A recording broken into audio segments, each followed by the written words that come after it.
Alright guys, I'm sending it down to Jersey. Wish me luck. I'm going out on the boat.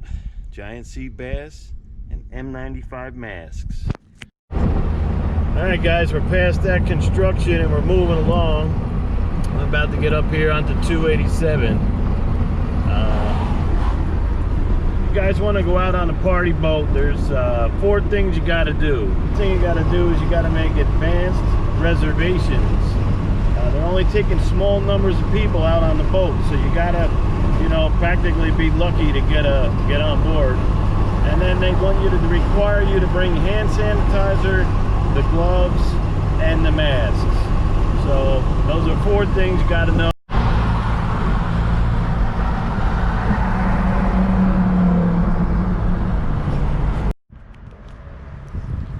Alright guys, so I made it. I'm down here in Brielle, Manasquan. I'm going to go make my way out to the inlet.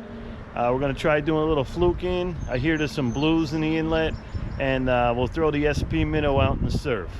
And then tomorrow we'll hit the party boats. So I'll check in, we'll see what happens. Let's get out there and see what they're reporting.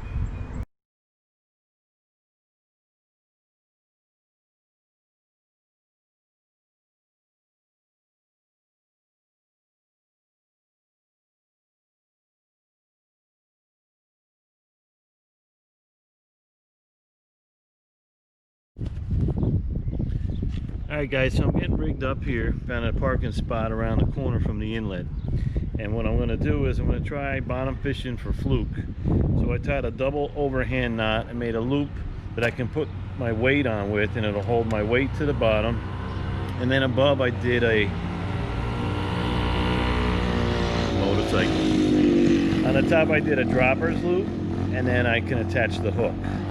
So the weight's on the bottom, the bait's on top, and we're going to put Gulp on there.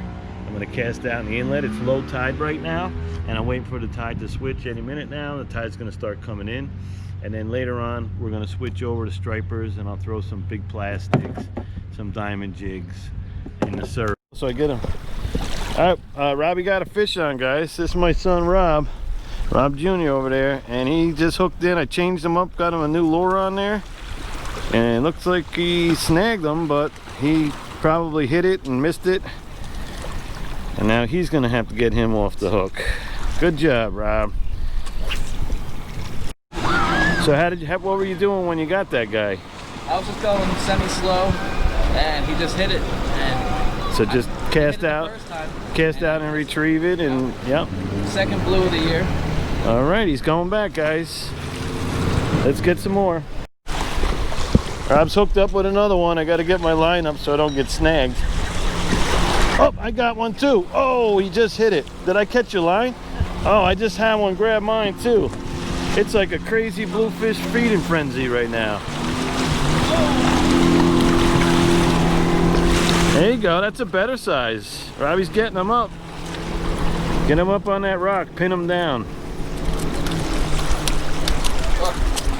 Don't let them snap your line. So these fish have some really sharp teeth, and they will do a number on your tackle. They'll cut your line right off, and you'll lose your best favorite lure.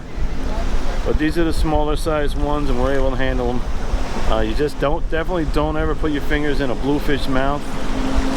They can cut your fingers right off. I can't get it. So we're gonna take this fish off, and then we'll give them a release. Small bluefish. I could see him. He hit the Gulp bait.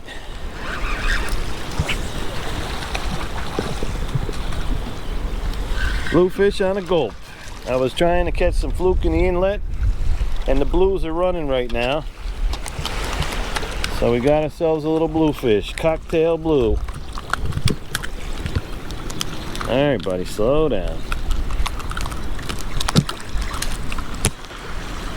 I got him.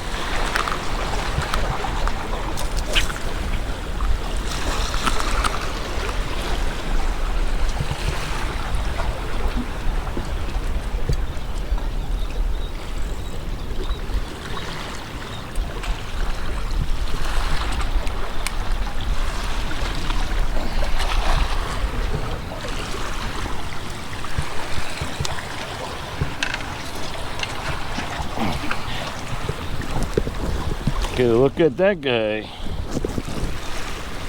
There you go. That's a cocktail blue. See the teeth? Sending them back. They get to be 20 pounds, so send them back. First catch of the day, bluefish. One fish, two fish. Let's catch some more bluefish. Alright guys, so this is the bait that I was using, and I just caught that bluefish. And this is a Gulp made by Berkeley. And it's the 4-inch swimming mullet in the chartreuse color. And basically I'm bottom bouncing for Fluke, but I'm giving a little extra action, and the bluefish will also eat it. So, one for me, bluefish. And I'm hooked up again, guys. Just casting it, and this time I was doing a jig. The boats came through the inlet.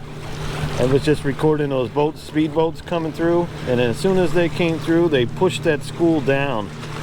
So I decided to let it go to the bottom, and then kind of jig it, lift it, and let it fall. And I caught this little guy. So the fish now are getting progressively smaller instead of bigger. Ow, one fish, two fish. I caught a bluefish. There he is. Oh, there goes my rod. Drop my rod. Nice little bluefish. Back he goes.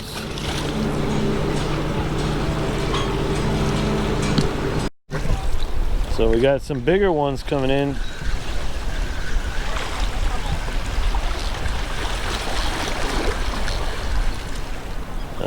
Maybe it's a striper. I'm gonna cast out because maybe he's gonna bring some of his friends.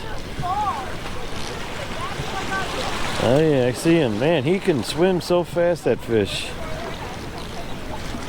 Oh, I see he's got a couple behind him. Does he? Yeah. That's why I wanted to cast out behind it, pick up some of his friends. Oh, I got one. Oh, I went to set the hook, I hit his rod. Alright. There you go. So good. You only got him on one hook, so you should be able to get him off. Send him back free. Oh yeah, he's barely even still hooked. There you go. So hold him up nice for the camera. There you go, guys. Cocktail blues. Sending them back. Good job.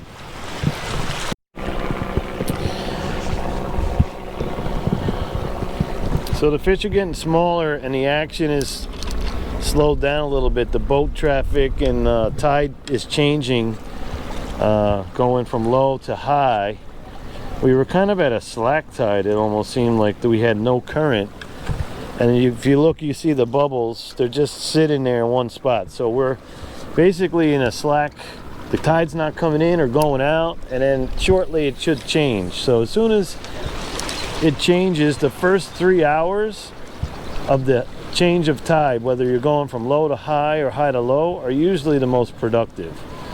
So right now it's kind of a stalemate. Not much going on. The fish are, you know, far and few between now. So I'm trying out this new combo. This is the Daiwa. It's a 7'1" medium heavy, and it comes with the Daiwa BG. We got this online, and we got it spooled up with Power Pro 30-pound test. And with just a flick of the wrist, it sent this thing halfway across the inlet. It says it's rated for up to 2 ounces.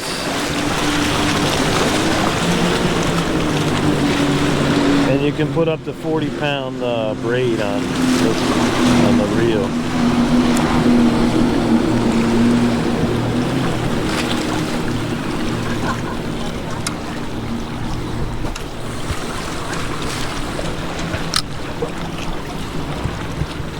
So the fishing, oh, I felt the tap.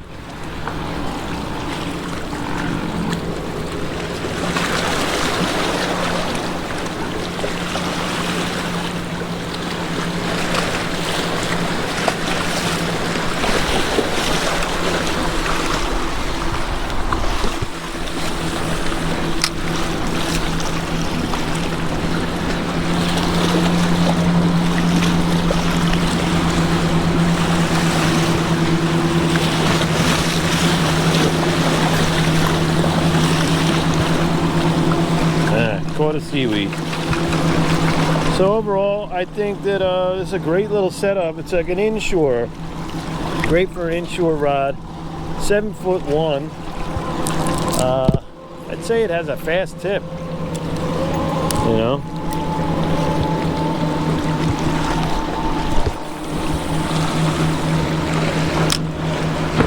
Definitely going to be good for some small stripers. I'm going to test it out. I don't know if I got seaweed. I got somebody's line or some seaweed. It feels heavy all of a sudden.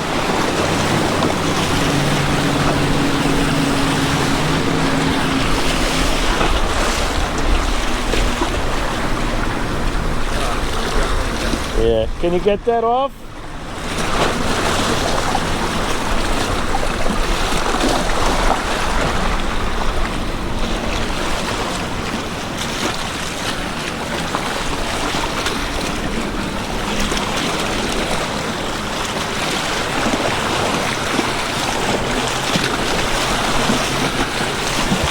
Alright, we got tangled with the guy next to us, so it always pays to look to your right and left and see who's fishing. Some people might be fishing bait and their line is just sitting in the water, but we're both casting a lure and there is no current, so you could pretty much cast in front of you and just retrieve it back. Somehow we managed to tangle.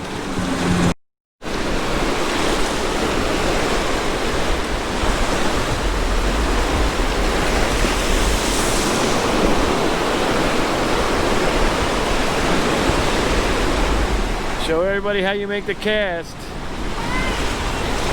Show me a good cast. Alright. Check your line. Oh yeah, that was a good one. Good cast. Keep casting.